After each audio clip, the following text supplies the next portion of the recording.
LG 오토렌탈 고고! 고과장입니다.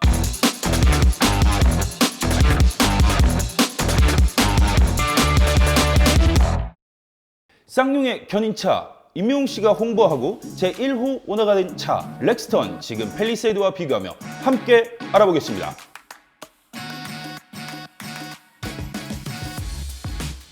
쌍용차의 플래그십 모델 2020년도 풀체인지 되면서 G4 렉스턴보다도 굉장히 강렬한 인상을 가지고 나온 차죠. 큰 차체, 높은 차고를 가지고 많은 아버지들께 각광을 가지고 있는 차라고 생각하시면 되겠습니다. 그런 차가 팰리세이드와 비교했을 때 과연 얼마나 차이가 날 것인가. 팰리세이드의 경우에는 렉스턴보다 차체가 조금 더 낮고 길다고 보시면 됩니다. 조금 더 짧고 높은 차가 렉스턴이기 때문에 두 차를 비교해서 보면 팰리세이드가 조금 더 길고 패밀리카로서 역할을 하기 충분한 차라고 보실 수 있을 것 같아요. 다만 제가 렉스턴의 외관을 봤을 때는 과거 G4 렉스턴보다 훨씬 더 강인한 이미지를 가지고 나왔습니다. 조금 더 인상적인 헤드라이트와 조금 더 안정적인 포지션을 가지고 있는 안개등을 가지고 있죠. 이런 부분을 봤을 때 팰리세이드보다는 조금 더 외관적으로 안정적인 포지션과 대단한 인상을 가지고 있는 차라고 보시면 되겠습니다. 과연 렉스턴 하면 여러분들은 어떤 이미지가 생각나요? 쌍용의 용이에요! 모노코크 바디와 바디 온 더 프레임에 대해서 조금 설명을 드려야 될 것 같습니다. 바디 온 프레임이란 무엇이냐? 프레임 위에 바디가 있다고 생각하시면 돼요.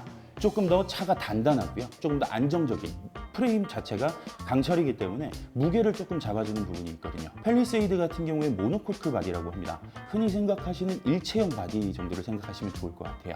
일체형 바디의 장점은 무엇이냐? 아무래도 프레임 위에 바디를 얹어놓은 차량보다는 차체 중량이 훨씬 더 가볍게 나왔기 때문에 연비나 이런 부분에선 가져갈 수 있는 장점이 있습니다. 이렇게 단단한 모습을 가지고 있고 차체 중량 자체가 조금 더 무거운 차량인 만큼 연비는 조금 더 많이 떨어지는 모습을 보실 수가 있습니다. 차량을 선택함에 있어서 이 가격이라는 요소는 절대 무시 못할 요소기는 하죠. 가장 기본적인 트림을 가지고 제가 설명을 좀 드려보도록 하겠습니다. 물론 옵션은 다 제한 가격으로 말씀을 좀 드리겠습니다.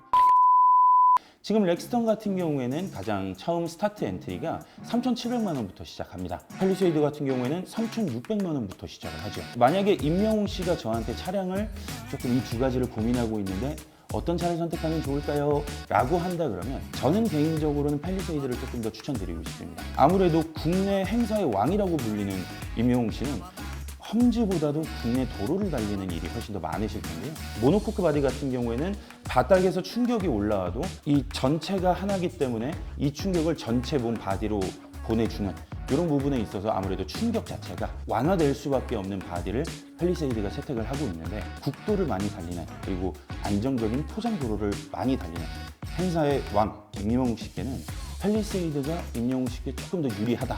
팰리세이드 같은 경우에는 이재용 삼성전자 부회장님께서 직접 중고로 오히려 더 웃돈을 얹어서 사셨다는 이런 한간의 소문이 조금 돌고 있기는 합니다. 왜 그것까지 생각될까요?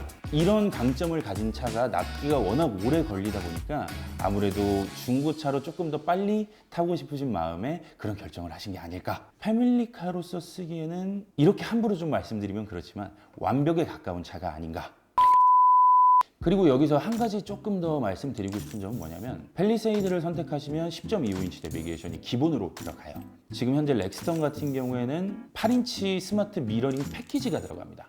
이 패키지가 들어옴으로써 어떤 단점이 있냐? 핸드폰을 연결해야만 내비게이션 기능을 활용하실 수 있습니다.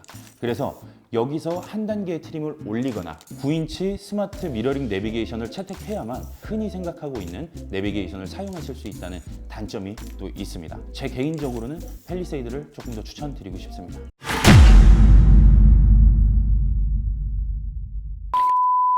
아무래도 팰리세이드 같은 패밀리카보단 훨씬 더 강인한 이미지를 가지고 있는 렉스턴을 선호하시는 분들도 분명히 있으실 거예요.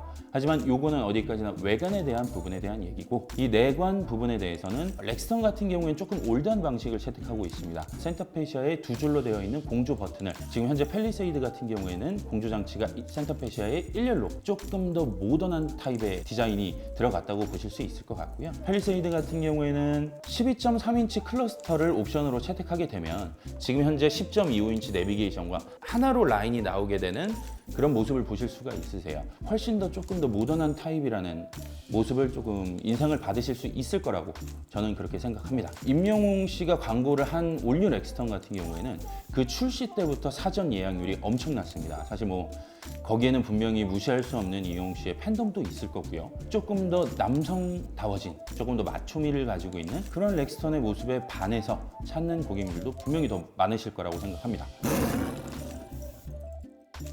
이제 총 판매량을 따져봤을 때는 아무래도 국내 탑 10에 미치지는 못하고 있다라고 하는 조금 한계성은 가지고 있습니다.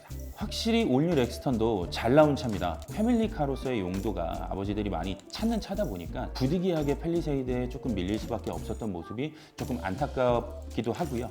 그리고 임영웅 씨가 선택한 만큼 이거는 어디까지나 고객님들의 선택이기는 하지만 렉스턴을 선택하셔도 분명히 후회는 없을 거라고 단언컨대 말씀드릴 수 있을 것 같습니다. 역시 임영웅 씨는 영웅입니다. 남자다운 디자인의 차가 필요하신가요?